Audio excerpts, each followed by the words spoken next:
thought I'd share my opinion about Charlie Kirk and the assassination and everything. I go right along with our Democratic leaders, and also, at least I heard the Republican Speaker of the House of Representatives, Mike Johnson, say everything that was appropriate.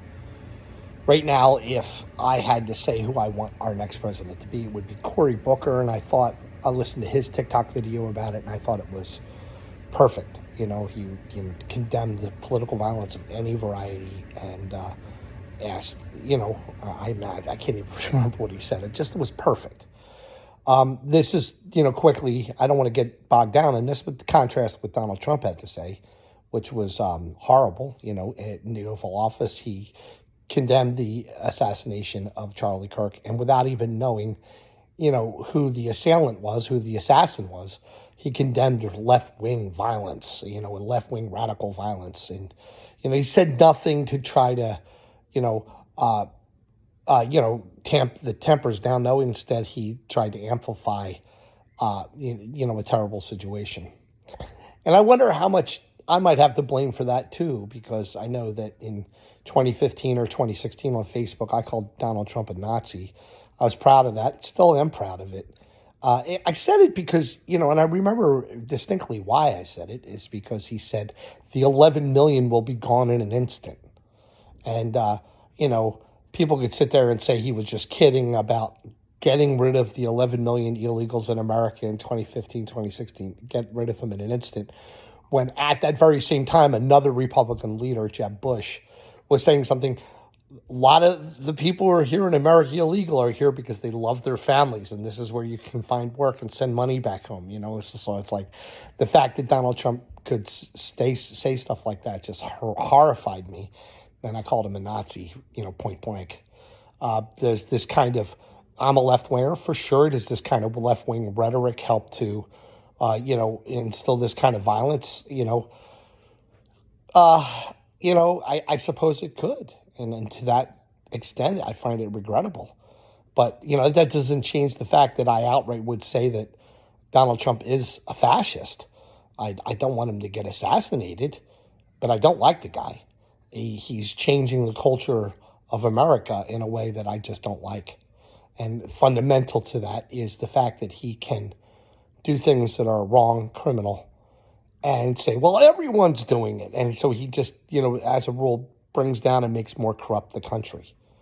When you do something wrong in America, you should, publicly apologize for it, I guess. And you should, accept the punishment that's due for it. And then, promise not to do that kind of stuff again. And that's certainly not what happened with his felony convictions. That's certainly not what happened with his, civil finding of being a rapist and, and other things. So it's just, it is with, it's sad. So to get back to Charlie Kirk, what do I think about the guy? I mean, I really wish he hadn't died. And of course, my condolences and my heartfelt sadness goes out to his family. He was young, and when he was very conservative, and certainly he had a lot of financial interest in having the opinions that he had, and also his opinions dovetailed with the opinions of the conservative Christian movement, in moderate Christian movements, I suppose. And so therefore, he was a charismatic guy. He could say a lot of cool, a lot of stuff. He had a lot of good one-line zingers he could throw at you. He was pretty good. But, it's extremely interesting. Listen to what was actually being asked to him at the time. And now, if I understand it right, and, how can I ever understand what I might? I don't even think I can listen to the people who say, do your research before you have an opinion about something. It's like, my God, I'm only one person with so much time in my life. How can I possibly do my research? I watch Destiny trying to do his research all the time, and the poor guy, he's living, 24/7 trying to keep up with stuff, and I have my jobs to do and my kids, but I still think that if anything, I do a really good job of trying to understand things from first principles and at least, try to see it through. So I watched one video, almost all of it. It was Channel 5. The guy used to be all gas, no brakes. He had a good conversation with the guy that was talking to Charlie Kirk at the moment that he was assassinated. And this is what he was trying to do. And the guy's a math guy, and so I'm a math guy. So I listened to what he had to say, and I thought it was pretty interesting, pretty compelling. So what he was asking him was this. He said, how many, gun deaths were there, or mass shootings or whatever, were there in the United States of America? And Charlie Kirk responded with, are you talking about gang violence or non-gang violence? And that's the moment he was shot. It's an interesting point to make that, his death seemed ironic. It's almost as if divine providence was guiding this to happen, so that maybe to amplify Charlie Kirk's voice for the future and for all time, or maybe, the other way around. It's sort of like a left-winger could look at it and say, that was pretty ironic that he was shot at the moment. He defended guns all his life, and look, he got killed. Peter, put away thy sword, for those who live by the sword shall die by the sword. I reject all of that categorically.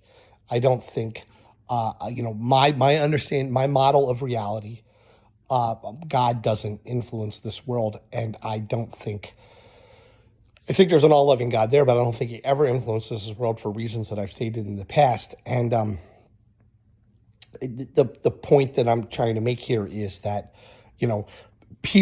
every now and then people are going to have ironic deaths. For every one person who dies in an ironic way, there's going to be 100 people who didn't. You know what I'm saying? So it's like every now and then you'll notice the ones that are ironic, and you'll think that there was something behind it, some spiritual force behind it or whatever. I categorically reject that. I don't think it's true at all. But let's talk about the point that the young mathematician was trying to make with Charlie Kirk at that moment, because this is all the more reason why Charlie Kirk, should not have been assassinated. Obviously, it's just wrong, because that young mathematician had a really good point that he was trying to make, and now it's like, we'll never really be able to hear it. But the point that he was making was how many shootings were there in the United States of America, and what proportion of Americans are transgendered, and how many shootings were done by transgendered individuals. Because if I understand it correctly, and I might not, Charlie Kirk was saying that we should take away, because transgendered people commit so many mass shootings, we should take away their guns and do things like that. And he tweeted some kind of stuff about that. And I'll whether Charlie Kirk was self-aware of how ridiculous that is, or just how much full-blown right-wing propaganda that is. Because, I'll talk about that in a moment. Let's talk about the mathematics of it. How many mass shootings, and what proportion of those mass shooters were transgendered?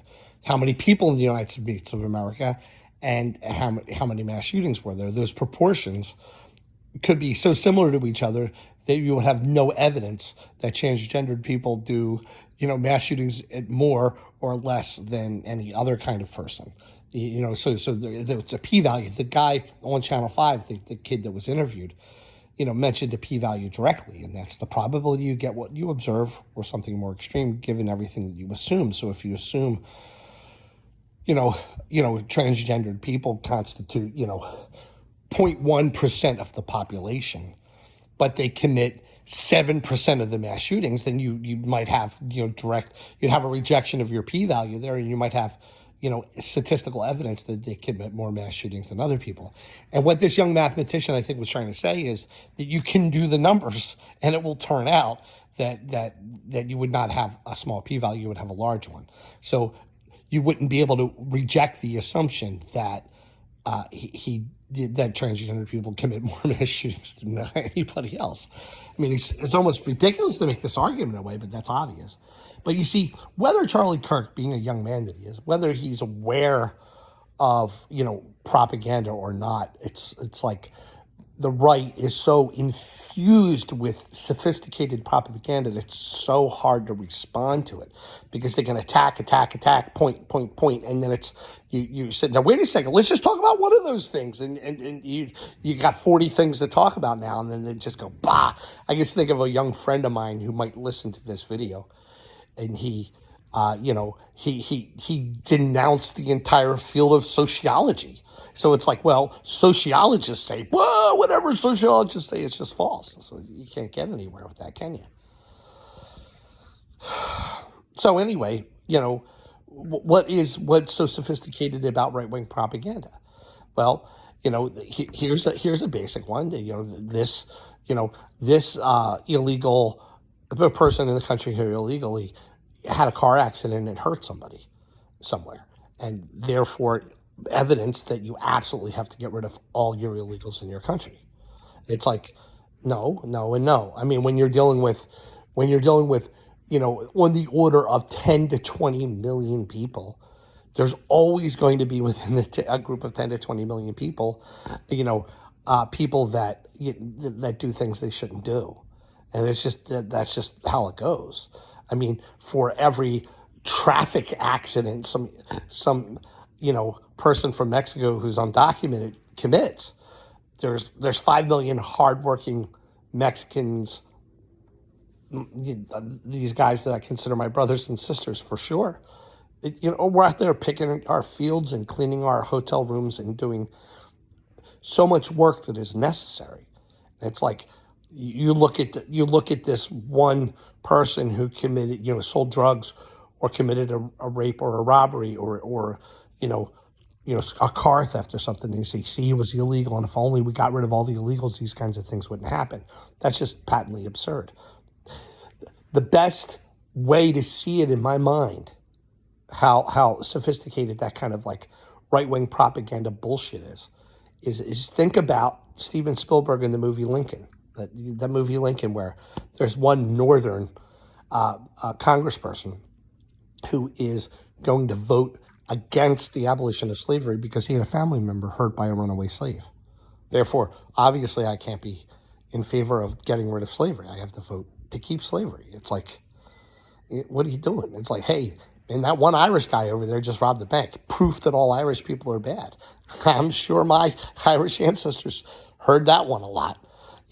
And so, yeah, it's just right-wing propaganda. I really, I don't think our immigration system's even broken. There's inherited consequences in our system for anyone who's here illegally. They can't